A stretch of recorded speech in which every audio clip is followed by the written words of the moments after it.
Sarah with the Sobi Sport Family Fitness. Thanks so much for tuning in to our YouTube channel. I want to show you a couple of exercises on the reformer that you can do to help strengthen the deep pelvic floor. You're going to need a strap or a yoga stretch strap, as well as a sandbag or an ankle weight works really well. So we're going to go ahead and lie down on the reformer. First, make sure that you're on the correct spring setting. If you have any separation of your pubic symphysis, you're going to want to be on a lighter spring. So I've got you right now on 2 red springs. So you're going to lie down on your back.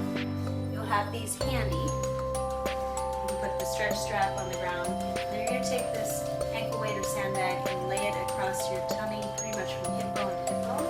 Go ahead and lie down, scoot yourself down.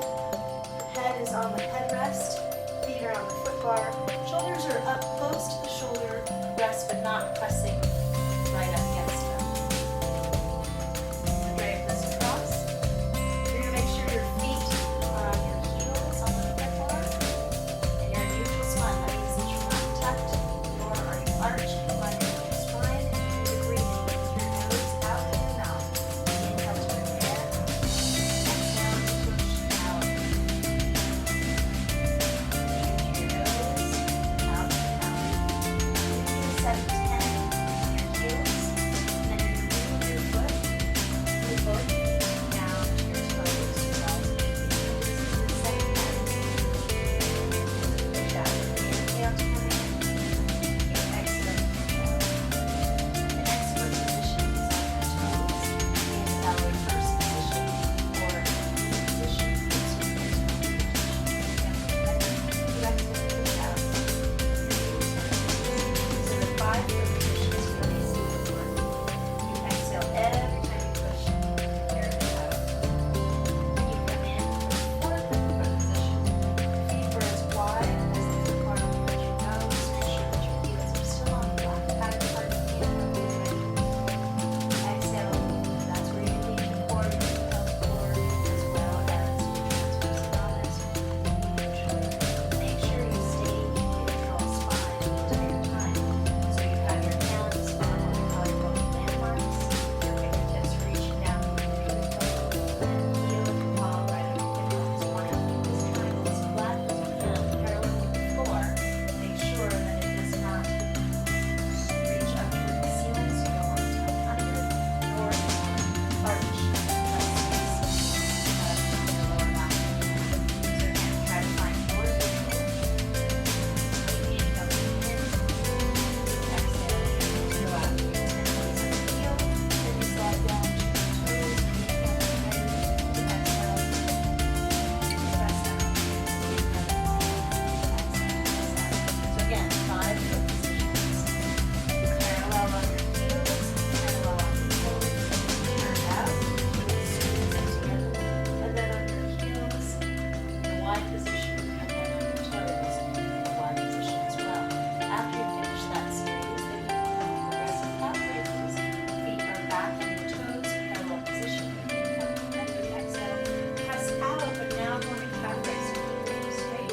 Inhale, you exhale to lift your heels. You inhale to come back in. You exhale to push out. Do 2 calf raises. Now you inhale to come in. Exhale to push out. 3 calf raises. 1 and 3. And then you come in. You push out. You'll notice each set you're doing 1 more repetition of calf raises. So now I'm on my 4th set. I do 4 calf raises. I'm going to come in and come all the way back out and do 5 calf raises this time. And then after that, I'm going to start coming down the mountain, so to speak, which just means I'm going to reduce the number of repetitions and come back down to, this is 4, and then I'll do 3, and then I'll do 2, and then I'll do 1. Okay, so that's the progressive calf raise series. After you finish the calf raise series, you can go ahead and do prances where you just stretch through each calf and notice what's happening in your pelvis and make sure that it's as stable as possible as you do your prances. After you finish that series, then you can go into a bridging sequence. Now the lighter the springs, the more challenging. You can remove your ankle weight and you can go right into bridges, or you can go into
Now remember, the lighter the spring, the more challenging it is. If you do not have hamstring strength, or perhaps if you don't have as much deep pelvic floor coordination or stability or strength, period, then you will see the carriage moving on the bridges.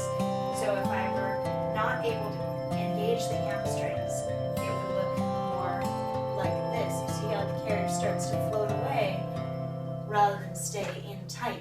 In order to keep it in tight, you have to engage the hamstrings, and that's one of the main areas of focus for this exercise. So you want to curl back, down. So that's the bridging sequence. Now let's say you're ready for the single leg extensions. Then let's lighten the spring and put you on only one red. And now I'm going to grab my yoga strap, lie down, and put my one leg on my heel and put my free leg up into the yoga strap.